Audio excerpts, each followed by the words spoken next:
So the next part we're going to talk about is professional reasons why we have moved to Peru. So I'll kind of let Clint talk about this one because mostly professional reasons are his. Right. So again, going back to that idea of a push and a pull, one of the pushes for us, which there are few, and comparatively they are of a lesser magnitude than the pulls, but one of the pushes for both of us is, I would classify it as philosophical concerns with how things are in the United States and even in Wisconsin, where we came from. Right. So, uh, again, these are minor compared to the whole picture, but I think they're worth mentioning. My work is in renewable energy development and energy efficiency development, and so in Wisconsin, in the state of Wisconsin, there is not Robust. a robust priority in developing renewable energy, in doing any kind of energy transition.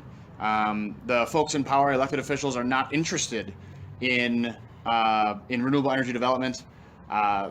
In fact, they're at times opposed to it.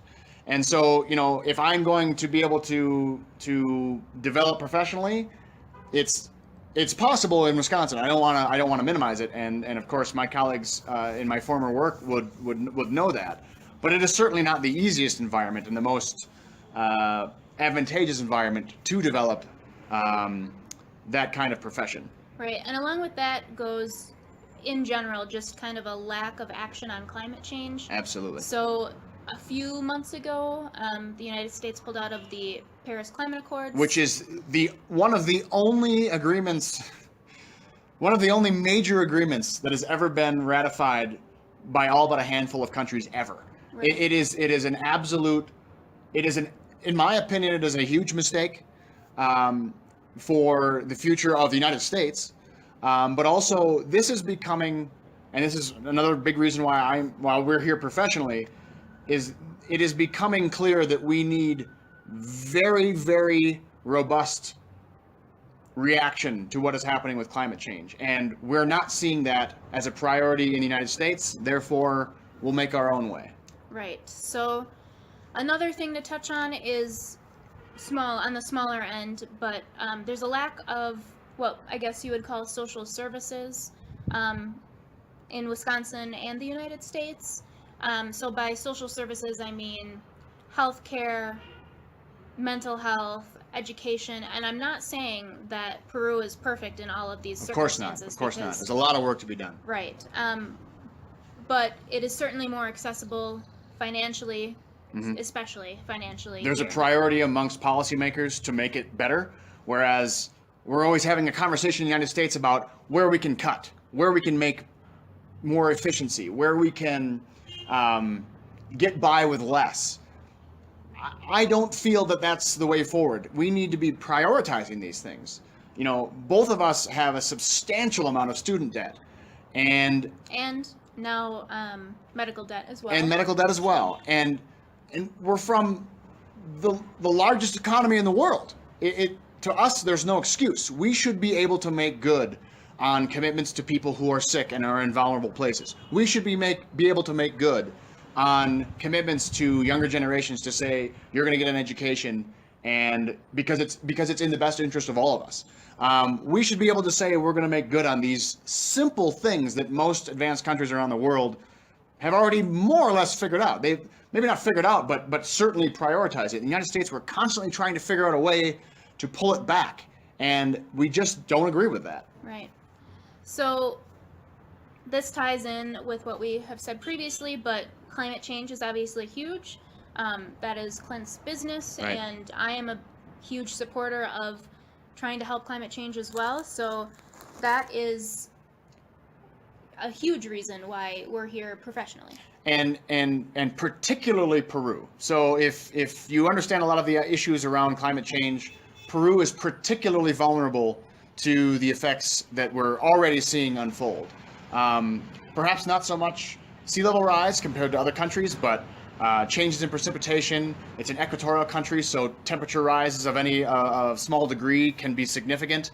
In fact, Arequipa is a wonderful isn't the right word, but Arequipa is a exemplar of what happens when climate change is an issue. Right over our shoulders is Misty Volcano.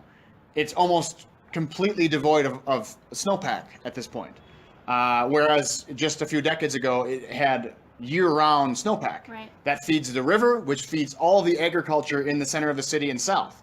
And all the drinking water. And the drinking water. So if that source of water disappears, this becomes a huge challenge. Arequipa is not the worst. Lima is a city the size of Chicago, Illinois. Very, very similar consequences are coming down the pipe. This country has a lot of work to do to figure out how it's going to handle the change that's coming because of climate change to drinking water supply. That's just one issue of many, but it is a significant one. So my objective, very generally, professionally, and with my work here, is to develop a way that in a developing place like Peru, we can figure out a way to develop renewable energy resources so that we don't emit as much carbon in a place where the energy demand per person is increasing. So we have a huge problem in the world where it's not a problem, it's actually a great thing where people are entering higher levels of the economy. And so when they do that, they demand more energy. The problem is we use energy, it puts greenhouse gases into the atmosphere, and climate change is a consequence of that. So we have to figure out a way to continue developing the economy, allow for folks to become more energy intensive, but not so much so off the deep end, and at the same time fight climate change. And so for me, one of those tools, one of the kind of the chess pieces in that arrangement is to transition to renewable energy resources. Time out. Garbage truck.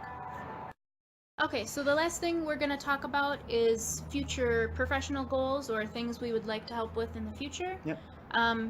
So one of the things both Clint and I have talked about a lot is establishing institutions, helping with any nonprofit kind of way, women and girls, specifically in Peru, since that's where we are. So I have in the past worked with battered women who have been pushed into prostitution, girls not having an education. So it's a big thing, and it's something I feel passionate about. Absolutely.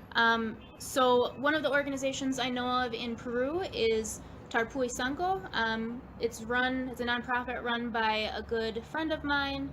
Her name's Lydia, and she recently told us about a new program she has. Yep. Where she is helping at basically a women's shelter where if women get pregnant and they don't have any resources or help, they'll go there, and they get all kinds of help from volunteers and workers alike. So that's one of the things that I'm passionate about. I have worked with places in the United States that deal with those things. Family Service Madison is one of them. Days is in Madison, and we'll put all of the websites in the description box below. So Yep. if you do happen to want to donate or anything, Or get involved. they're really good nonprofits that are doing good work, and we hope that we can help and join them. Absolutely. And so kind of going back to some of the other values that we have in community here, we want to be more active in the community around us. And so generally, if there's ways that we can get involved with community groups and organizations, again, there's a lot of groups down here that do a lot of that work. Of course, that exists in the United States and in Wisconsin as well. But that's something that we really are quite motivated to be involved with. So Right. Go So in a nutshell, Yeah. I guess that's why we're here. Of course, there are all kinds of different reasons, but those are the main reasons. Yep. And again, disclaimer on the end, we know this isn't right for everyone, and Right. these choices aren't for everyone, Right. but those are the choices we've made, and what we've decided is important to us. And if you have any questions about why we're here or what we're doing specifically related to any of the things we mentioned, definitely ask us, send us a message, or put a comment below. Right. We'd love to talk about it. Yep. No question's a dumb one. Yep. All right, so we'll wrap it up, and we'll see you later. Bye-bye.